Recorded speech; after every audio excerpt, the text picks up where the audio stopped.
2 থেকে 3 মিনিটের একটি ছোট গল্প শুনে যাবেন, আশা করি ভালো লাগবে। একটি ছেলে খুবই সাদাসিধা ছিল।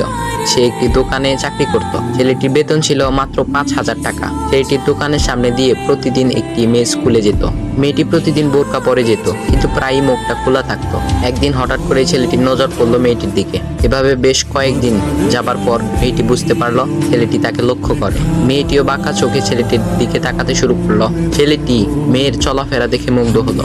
আফসোস করতে লাগলো, ইস, যদি আমিও আজ পড়াশোনা করতে পারতাম, তাহলে সাহস করে মেয়েটির সাথে কথা বলতে পারতাম। মেয়েটি বুঝতে পারলো ছেলেটি তাকে ভীষণ পছন্দ করে। তাই একদিন মেয়েটি ছেলেটির দোকানের পাশে দাঁড়িয়ে রইল।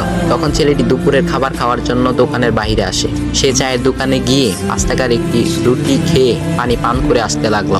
তখন মেয়েটি তার কাছে গেল। তুমি ভাত খেলে না, রুটি দিয়ে পেট ভরবে? তখন ছেলেটি মেয়েটিকে দেখে অবাক হয়ে গেল। তখন ছেলেটি বলল, আমি ভাত খেলে আমার মা, বাবা আর ছোট বোনকে কি খাওয়াবো? মেয়েটি শিক্ষিত, তাই অল্পতেই বুঝে গেল। সে হাত ধরে বলতে লাগলো, তাহলে তুমি যে আমাকে পছন্দ করো, আমাকে কি খাওয়াবে? তখন ছেলেটি বলল, আমি তো তোমাকে আপন করে পাওয়ার জন্য দেখি না, কারণ সে যোগ্যতা আমার নেই। তবে এটা সত্যি যে তোমাকে দেখলে আমার খুব ভালো লাগে, তাই দেখি। মেয়েটি ছেলেটির কথা শুনে চোখের পানি ধরে রাখতে পারলো না। সে বুঝে গেল ছেলেটির চরিত্র ও ভাবনা অনেক সুন্দর। সেদিন মেয়েটি চলে গেল। বাসায় গিয়ে রাত্রিবেলা মেয়েটি অসুস্থ হয়ে পড়ল। পরে তাকে ডাক্তারের কাছে নিয়ে আসা হলো। বলা হলো মেয়েটার 2টি কিডনি নষ্ট হয়ে গেছে। তখন মেয়ের বাবা ফোন করলো তার বন্ধুর ছেলেকে, যার সাথে বিয়ে দেওয়ার জন্য সে পাগল। কিন্তু মেয়েটি তার বাবার পছন্দের ছেলেকে বিয়ে করতে রাজি না, কারণ সে ছেলেটি টাকা থাকলেও কি হবে, তার চরিত্র খারাপ, সে লোভী।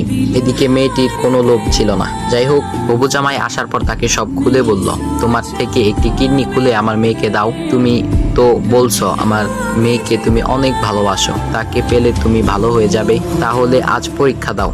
তখন ছেলেটি বলল, আমি আপনার রোগা মেয়েকে বিয়ে করতে পারবো না, আমার কি সুস্থ মেয়ের অভাব নাকি? এ বলে সে চলে গেল। বাবা তখন কেঁদে কেঁদে মেয়ের কাছে সব খুলে বলল। মেয়েটি বলল, বাবা তুমি কেঁদো না, একটা পথ এখনো আছে। আমাদের সামনে মোড়ে বড় একটা দোকান আছে না, তুমি সেখানে যাও। সেখানে যে তাইয়ুব নামের একটা ছেলে আছে, তাকে নিয়ে আসো, আমার কথা বলো। তখন মেয়েটির বাবা ছেলেটিকে নিয়ে আসলো।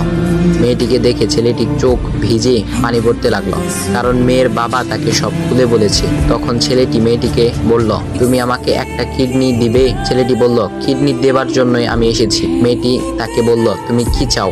ছেলেটি বলল, তুমি সুস্থ হয়ে আমার দোকানের সামনে দিয়ে যাবে, আর দূর থেকে আমি তাকিয়ে দেখবো, এই অনুমতিটুকু চাই।